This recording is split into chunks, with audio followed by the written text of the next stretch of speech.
Stella De Oro Daylily Care and Information. The Stella De Oro Daylily is a beautiful, bright yellow daylily that is a staple of any garden. The Stella De Oro Daylily is a long-season daylily that grows to about 10 to 12 inches and can spread as wide as 2 feet. This beautiful and easy to care for flower is a great option to have along the front edge of your garden. The Stella De Oro Daylily is a popular flower to include in your summer garden. Here is some quick info care and tips for the Stella De Oro Daylily. Stella De Oro Daylily General Information. Stella De Oro Daylily borrows its name from Stella De Oro, meaning a star of gold in Italian.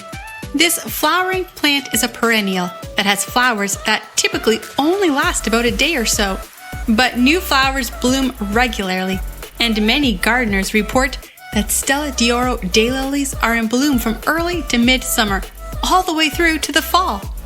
These beautiful daylilies are not native to North America, having come over from Asia. The Stella De Oro daylily is actually a hybrid plant and was actually redeveloped by Walter Jablonski to become a reblooming flower.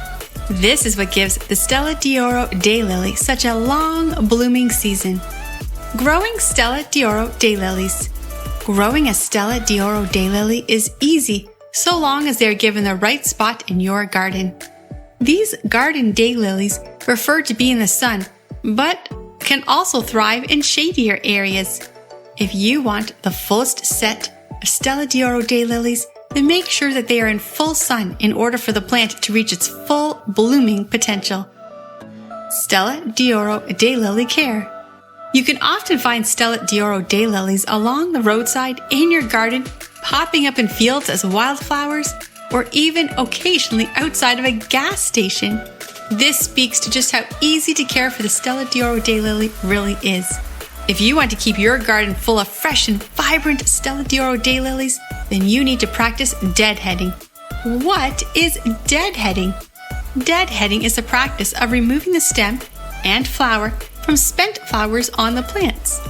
If you choose to not dehead your Stella De Oro daylily, then the plant will start to produce seeds in order to grow itself again. When your plant begins to develop seeds, more energy is focused on that task than on creating more beautiful golden flowers. To deadhead your Stella De Oro daylily, remove the spent flower or blossom as well as the ovary respective, which looks like a small bulb. You can either pinch the flower and the ovary off the stem of the plant or cut it off using garden scissors. Watering and fertilizer. These resilient little flowers can take on a lot, but do best when regularly watered and when in soil that is padded with compost or fertilizer. Stella De Oro daylilies can grow without any fertilizer, but will produce a larger plant with more blooms if fed with fertilizer twice a year. Fertilizing the daylily in the early spring as it emerges is a general best practice. I hope you enjoyed this video. Don't forget to tap the like button and subscribe. And remember that life is better when you garden.